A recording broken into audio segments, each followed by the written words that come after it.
Exodus just revealed a lot more than you think.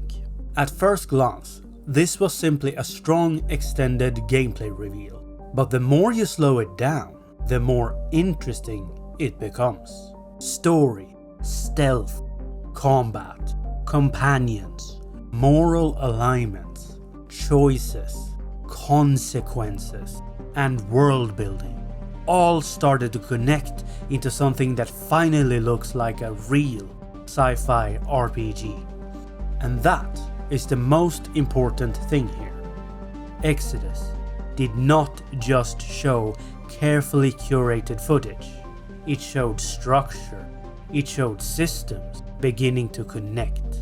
So my immediate verdict is this.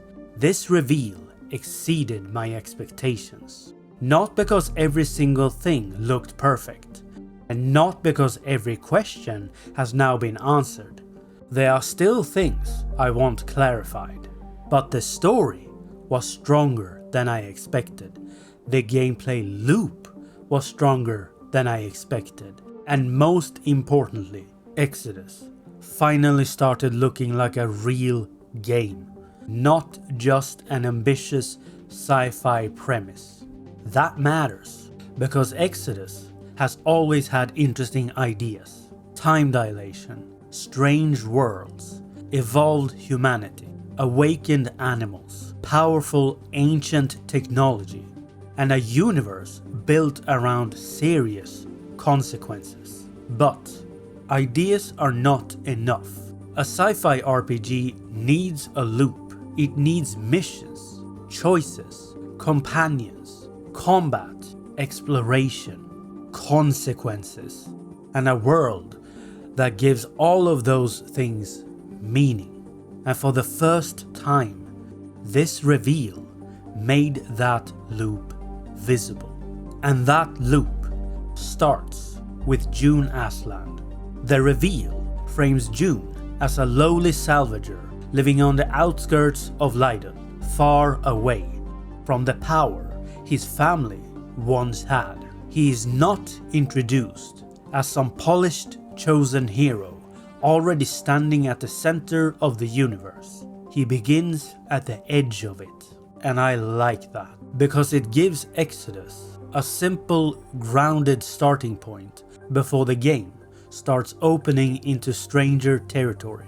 Jun is orphaned from a once powerful family, carries a mysterious trait that allows him to interact with celestial technology, and has inherited a powerful gauntlet from his father. Once upgraded, that gauntlet seems to expand both traversal and combat.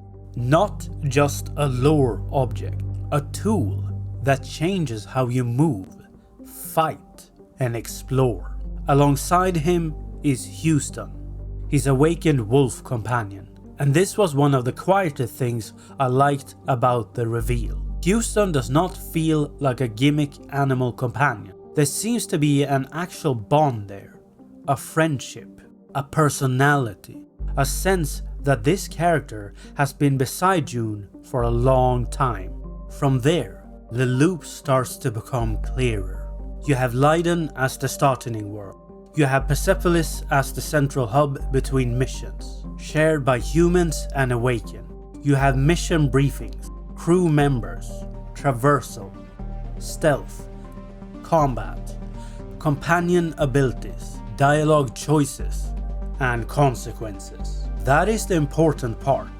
Exodus is not just showing separate futures in isolation. It is starting to show the rhythm of the game. You begin in a world with problems. You gather your crew. You take missions. You explore hostile environments. You make choices under pressure. You fight, sneak, negotiate, and survive. Then you return to the hub, where the consequences of those decisions may follow you back. That is the RPG loop. And in this reveal, for the first time, I could actually see it. And this is where the reveal becomes really interesting to me. Because Exodus did not only show dialogue choices, it showed choices under pressure. The airlock scene is probably the clearest example. Jun and the crew are dealing with hostile mercenaries, and one possible solution is to vent the airlock. Simple, clean, brutal. But then Tom points out that there may be civilians involved, and Elise, being a little more of a firebrand, basically says screw that.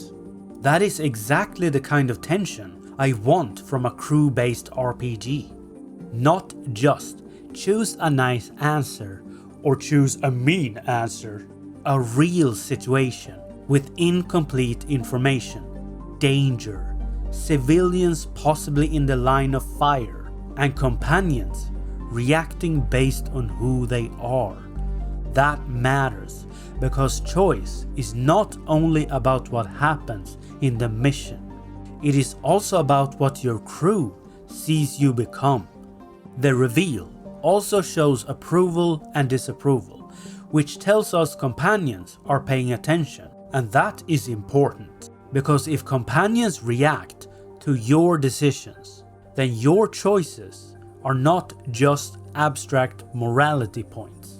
They become relationships, friction, trust, maybe even damage. On top of that, Exodus introduces the idea of personal alignment, with Jun moving towards something like a virtuous paladin or an ambitious immortal. That is a very interesting split, because those does not just sound like good and evil labels, they sound like two different visions of what kind of traveler Jun becomes. And if that alignment changes how the world responds to you, then Exodus may be tracking more than isolated choices.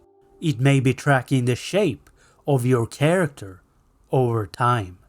The other thing I noticed is that the trailer appears to show the same area in different states. I want to examine that more closely. But if that is visual consequence, if the world itself can change based on what happens, that is a very strong RPG signal. So yes, the choices looked promising, but more importantly, they looked connected. Connected to companions, connected to reputation, connected to alignment, connected to the world. And that is exactly what Exodus needed to show. Not because I expected it to be bad, but because Exodus is trying to be a lot of things at once. Story-driven RPG, companion adventure, strange sci-fi universe, action combat, choice, and consequences. That is a difficult balance. But after this reveal, combat looks more interesting than I expected. The stealth section was the first sign. We see Jun moving through enemy territory with a more careful, strategic approach, using the environment instead of simply charging forward. That matters, because it suggests missions may have more texture than just walk into room, shoot everything, move to next room.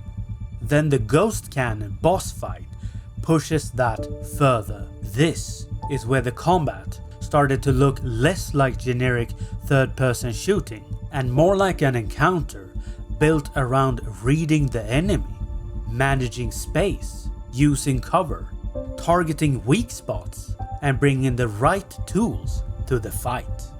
Jun's primary weapon barely scratches it unless you hit the correct points. Heavy weaponry matters, companion abilities matters, positioning matters, and the boss hits hard enough that you cannot just stand in the open and pretend confidence is armor. That is exactly what I wanted to see, not just spectacle. Combat rules, a fight with a shape. And when you combine that with Jun's gauntlet, traversal upgrades, stealth options, companion abilities, and whatever build choices Exodus is holding back, the combat starts to look like it may actually support the RPG side of the game. And yes, there is a sword, which means a certain portion of the RPG audience has already entered a legally binding emotional contract. Then we get to the characters and companions. This is another area where the reveal helped Exodus a lot, because before this I thought the companion designs were interesting, but I was not fully convinced they would have the kind of weight this audience is hoping for. After this reveal, I am much more open to that possibility. Huston was one of the first surprises. I expected the awakened wolf companion to be memorable, but what stood out to me was not just the design, it was the bond. Huston and Jun seem to have an actual history together. There is warmth there, familiarity, and enough personality that he does not feel like a gimmick. Then there is Elise, who immediately comes across as friendly, loyal, and very capable of biting when the situation calls for it. And I mean that as a compliment. She has warmth, but she also has boundaries. She pushes back, she has an edge. That is exactly the kind of companion energy I want in a crew-based RPG. Salt also appears, and Salt remains charming. And yes, before the comments correct me with righteous tentacles, Salt is female. And Archetype has said that she is not romanceable. Fans may continue their campaign, because of course they will. But until Archetype says otherwise, that is the official stance. Phaedra is probably the character who benefited the most from this reveal. She has been a strangely debated character already, but with more context, I think she makes much more sense. I do not read her as childish. I read her as guarded, reactive, someone carrying loss, damage, and fear, while still trying to understand something terrible happening to her world. She is blind because of a celestial virus. She is investigating the rot, something that may be intelligent and may be rewriting celestial technology. And when the reveal gets to Elijah Nat, her connection to the story becomes much more personal. That matters, because companions do not become memorable only because they have cool designs. They become memorable when their fears, loyalties, histories, and mistakes collide with the mission. And Exodus finally started showing that. Tom, Phaedra, Salt, and even possible new companions near the end all add to the sense that this crew may have more going on than we first saw. I am not ready to say these companions have Mass Effect level staying power yet. That has to be earned across the full game. But after this reveal, I do think that possibility feels much more real. Now, presentation. This is where I want to be fair. Overall, I think Exodus looked much stronger here than it has in some earlier footage. The cutscene, the more cinematic moments, the world shots, the creature designs, and the larger story scenes looked genuinely impressive. And the voice acting stood out to me in a very good way. As someone who does voice work myself, I do not think the performances are the problem here. The actors sound like they understand the tone. There is weight, urgency, personality, and in some moments, real emotional pressure.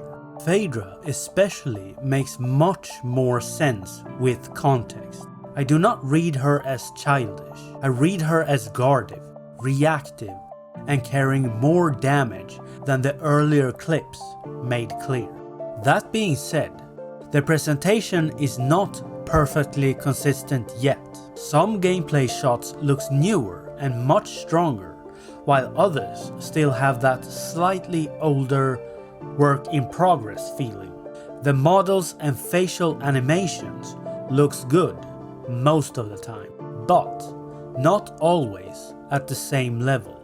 My instinct is that this reveal includes a mix of older and newer footage, which would explain some of that inconsistency. And to be clear, I do not think it looks bad, but it is something people will notice, especially in a game where dialogue, companions, and cinematic presentation matters this much. The other audience-facing concern is Female Jun. We do appear to get confirmation that she exists through the character customization screen, but Archetype has still not properly shown her. Personally, that is not a major concern for me, but the audience has been asking for it, and I do think it would be smart for Archetype to clarify that sooner rather than later. Character customization is confirmed, but the depth of that system is still unclear. I do not expect Dragon's Dogma 2 levels of sculpting madness, where people disappear for 6 hours trying to create the perfect cheekbone and emerge a different person. But I also do not think we have seen enough to assume the system is shallow. So, the concerns are real, but they are specific.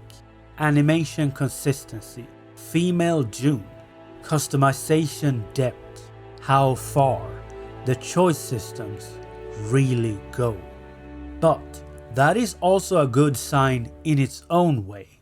Before this reveal, the questions was whether Exodus could show a real RPG structure at all. Now, the questions are about depth. So, my final verdict is this: Exodus has moved from promise to place. Not fully proven, not finished, not free from questions, but real. This reveal showed the game behind the premise. It showed story, stealth, combat, companions, choices, consequences, world building, and systems beginning to connect. And that matters, because a game like Exodus cannot survive on scale alone. It cannot survive only by reminding people of the sci-fi RPGs they miss. It has to become its own place, its own journey, its own universe, with enough weight to make players want to step inside and stay there for a while. And after this reveal, I think that possibility feels much more real. There is still more to examine, a lot more. Female Jun, customization depth, companion structure, combat depth, choice consequences, reputation, world state changes, and all the little details this trailer quietly hides when you slow it down. But that is the point. This reveal did not end the conversation. It opened the vault.